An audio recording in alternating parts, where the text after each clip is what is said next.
Calicut now joins in the nationwide protests, not in my name, against the horror and injustice of mass killings, mob lynchings that have been taking place with a climate of complete impunity.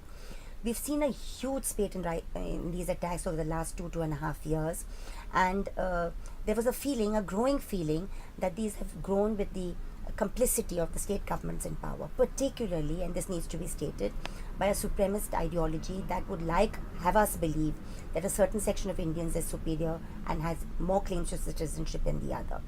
The fact that the more value is put to the life of a cow than to a human being is indeed a great shock for society, and the fact that Calicut is joining in this protest is very, very welcome. Should we just stop at protesting, or should we do something more? That's the question. Yesterday I was in Delhi as part of another campaign related to the mass lynchings that have been taking place all over the country, and this is to to put pressure on the government to actually enact a law called a law against mass lynching. The law has been, as a campaign law, has been called the Protection from Lynching Act 2017.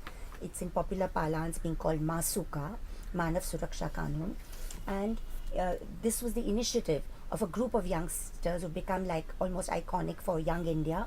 Kanhaiya Kumar, Shaila Rashid and Jignesh Mevani met with Tehseen Poonawalla in early June and started this process. Then they called some of us who had been involved earlier in the drafting of the Prevention of Communal Violence Bill, and we together have put together this draft. What is crucial about this proposed law? Because many will ask that, do we need another law, or is it a question of implementation? It is a question of implementation. Rule of law is always a question of implementation. Constitution is always a question of implementation. But we also see, and this is my experience through CJP, Citizens for Justice and Peace, fighting for justice for the victims and survivors of mass crimes, that one huge lacune is when we look at the mob, when we look at the mass of persons who have been instigated to create violence against people. We use normally, of course, we use section 302, 307, which is murder and attempt to murder, but we also end up using 149, which is generally the section under the IPC used to try and prove individual culpability through a mob. Now, in the given system, with the lack of definition of mob violence, mass violence, lynchings, it is a fairly onerous process. The eyewitness becomes crucial, and the eyewitness has to somehow find the weapon, identify the weapon and the user of the weapon in the mob while being traumatized as an injured eyewitness. So it's a fairly onerous process. Even despite that, we've managed to get convictions to 172 people for the Gujarat genocidal carnage, but it's not easy.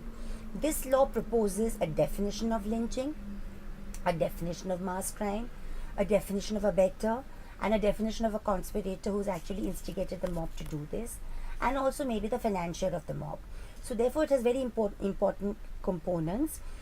There's an online petition also ongoing, started by the young film personality Swara Bhaskar, which in the space of 3 days got 28,000 signatories.